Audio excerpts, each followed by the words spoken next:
Hello fishy friends, this is the Aqua Student, and it's been about a month since we've last spoken.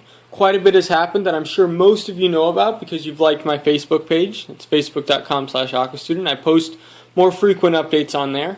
Anyway, we are here with the 29-gallon South American community, and a lot has happened.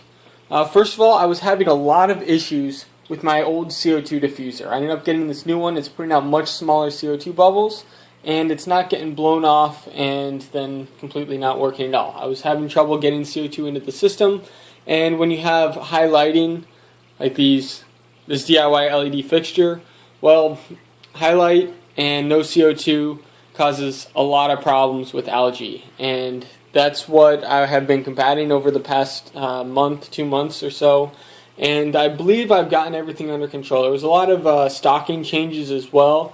I got some green neon tetras that really aren't all that green. I'm a little bit disappointed about that from my trip to Massachusetts, as well as the epistos moving here, and then I moved them over to the 10-gallon breeding tank.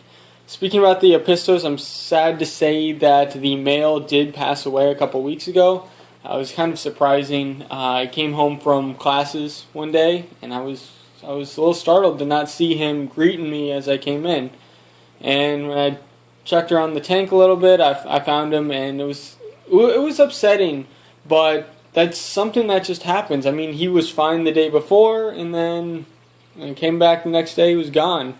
So that's one of the disappointing but true things about the fish keeping hobby. Especially for, epistos, they aren't really that long-lived of a fish. Some of them are annual. I've had this guy for about a year and a half already, and he was full-grown when I got him. So it was just his time.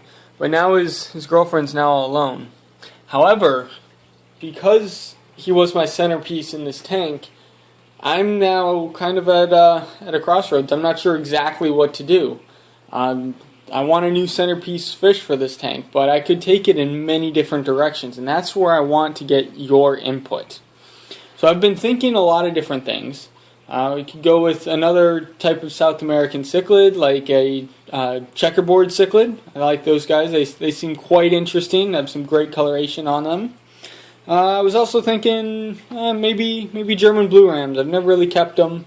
They're a little bit common, so I'm not sure I really want to go that direction, but it's another possibility.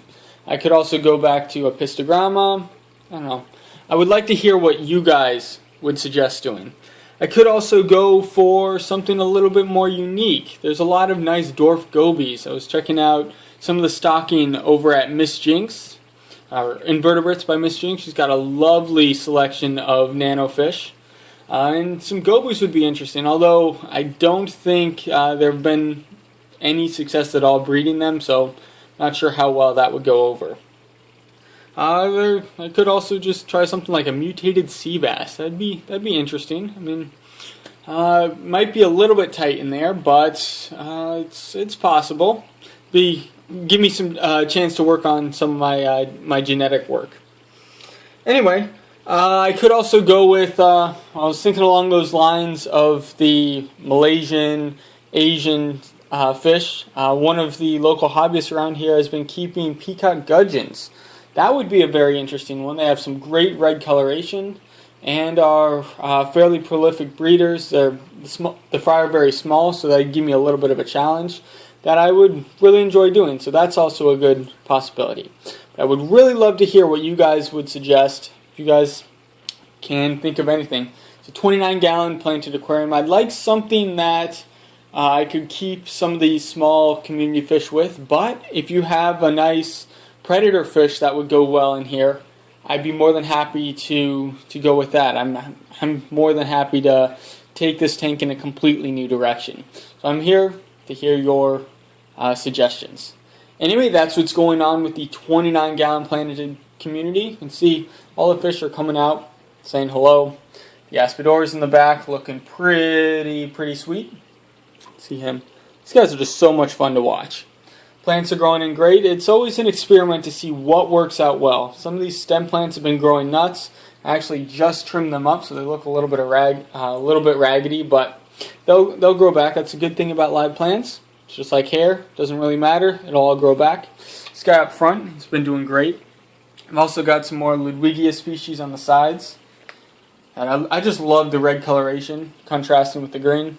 Looks sweet. That's one of the reasons why I'd like considering the peacock gudgeons. Red on green looks awesome. That's a little Christmas thing. Anyway, that's what's been going on. Once again, please like my Facebook page. That's facebook.com/aquastudent. I'm looking forward to hearing your suggestions. Tank on, guys.